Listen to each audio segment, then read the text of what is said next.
मोठ्या व्यक्तीला वाचवण्यासाठी एन्काउंटर, असं याचिकाकर्त्यांचं म्हणणं होतं। अक्षयची पिस्तूल हिसकावण्याची हिंमतच नव्हती, असं याचिकाकर्त्यांचं म्हणणं हायकोर्टातलं। निवडणुकीमुळे राजकीय फायद्याचा संशय याचिकाकर्त्यांनी इथे व्यक्त केला।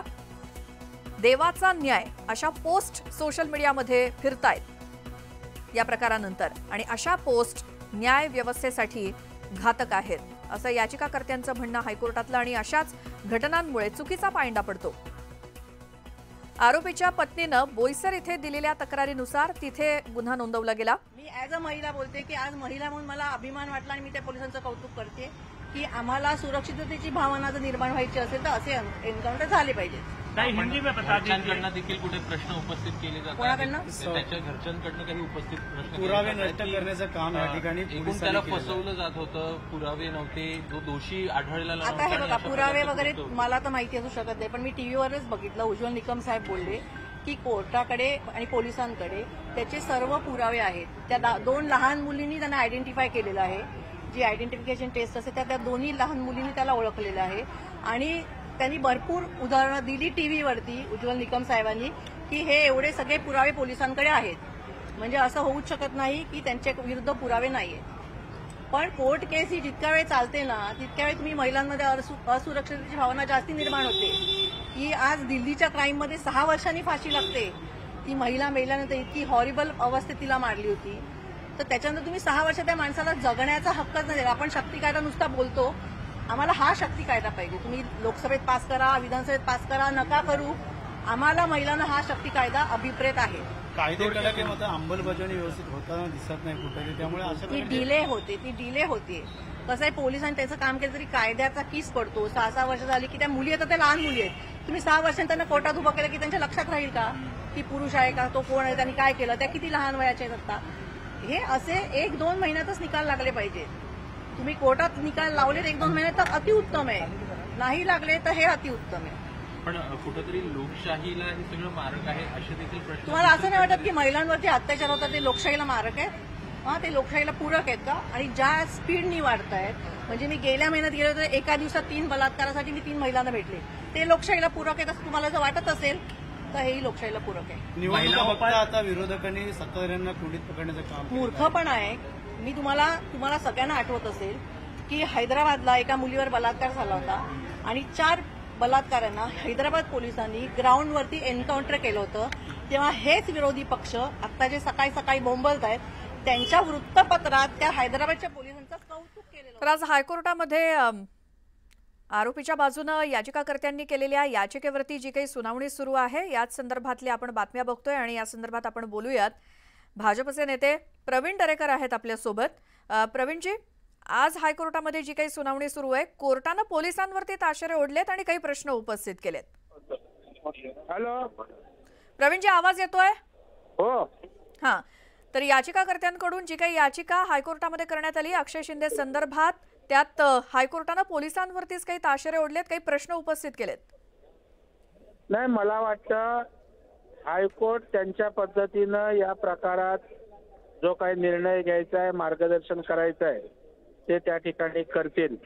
परंतु एक गोष्ट खरी आहे की जर पोलिसांवर त्या ठिकाणी हात रिव्हॉल्वर उचललं जाणार असेल, बदलापूरचं प्रकरण महाराष्ट्रामध्ये त्या ठिकाणी जनतेचा संताप करणारा असेल आणि जर पोलिसांकडून स्वबचावात अशा प्रकारची कारवाई झाली असेल तर त्या ठिकाणी त्याला दूषण देणं काही योग्य होईल असं मला वाटत नाही। कारण महाराष्ट्रातल्या लोकांची अपेक्षा होती, खास करून विरोधी पक्षाची मागणी होती की त्याला अक्षय शिंदेला जाहीर फाशी द्या, परंतु त्यावेळेला ती भूमिका होती। आता राजकारणासाठी त्या ठिकाणी पोलिसांनी एन्काउंटर केलं म्हणून पोलिसांना दोषी त्या ठिकाणी पकडायचं, सरकारला त्या ठिकाणी कोंडीत करण्याचा प्रयत्न करायचा, मला वाटतं दुटप्पी भूमिका आहे।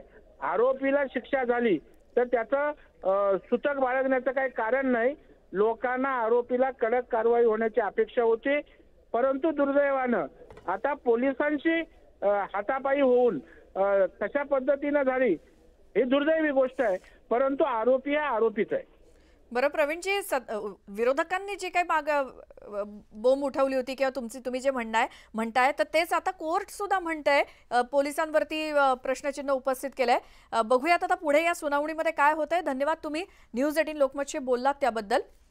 या संदर्भात बोलायला आपल्यासोबत ज्येष्ठ वकील आसिम सरोदे आहेत. आसिमजी, काय वाटतं या प्रकरणामध्ये? अक्षय शिंदेकडून याचिकाकर्त्यांनी जी याचिका केली, हायकोर्टात सुनावणी सुरू आहे, जे काही 3-4 पॉइंट्स कोर्टानं आज मांडलेत त्याबद्दल.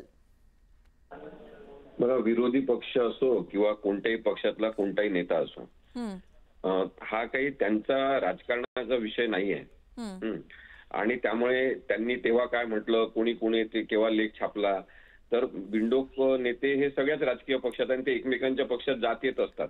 त्यामुळे आपण सध्या बिंडोक राजकीय लोकांबद्दल बोलत नाहीये. त्यामुळे हे जे राजकीय लोक जे एकमेकांवर चिखलफेक करत आहेत ते चुकीचं आहे असं मला वाटते. आणि विरोधी पक्ष जे आहेत आता, त्यांची ही भूमिकाच आहे की आपण जे काही चुकीचं असेल, बेकायदेशीर असेल, असंविधानिक, त्याच्यावर बोलण्याचा अधिकार त्यांना आहे. त्यामुळे ते बोलत आहेत. आणि तसं असणं हे खूपच लोकशाहीचं जिवंत लक्षण आहे असं मला वाटते. या प्रकरणामध्ये विषय हा एका माणसाला मारण्याचा नाही आहे, न्यायाची प्रक्रिया ठेचून मारण्याचा आहे. त्यामुळे अशा पद्धतीने न्याय झाला आणि त्याचा खूप आनंद व्यक्त करत असतील काही लोक, तर ती गोष्ट ही कायदा आणि सुव्यवस्थेसाठी घातक आहे. अशा प्रकारे कायदा आणि सुव्यवस्थेचं व्यवस्थापन होत नसते.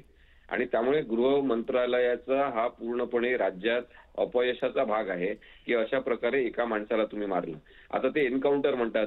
तुम्ही एक साधी गोष्ट सांगा की हातकड्या घातलेला माणूस आहे, त्यांच्या पोलीसच्या व्हॅनमध्ये बसलेला आहे, पोलीसची व्हॅन बंद आहे, तिथे 8-10 पोलीस आतमध्ये आहेत आणि त्याच्यासोबत एक आरोपी आहे, तर त्या माणसाला जेरबंद करणं आवश्यक होतं.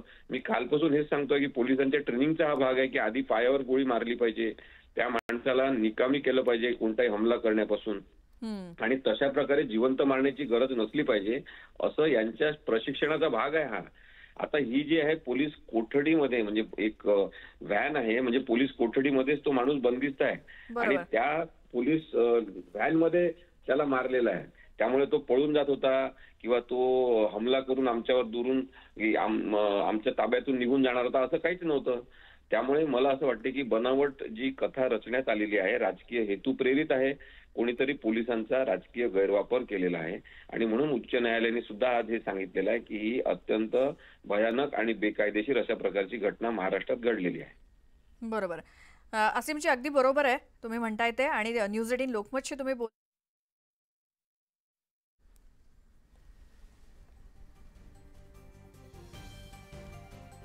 या प्रकरणातले अपडेट आपण घेत राहू. काय घडतंय आज संपूर्ण हायकोर्टामध्ये संपूर्ण सुनावणी दरम्यान याचे देखील एक छोटासा ब्रेक घेऊन लगेच परत येऊ.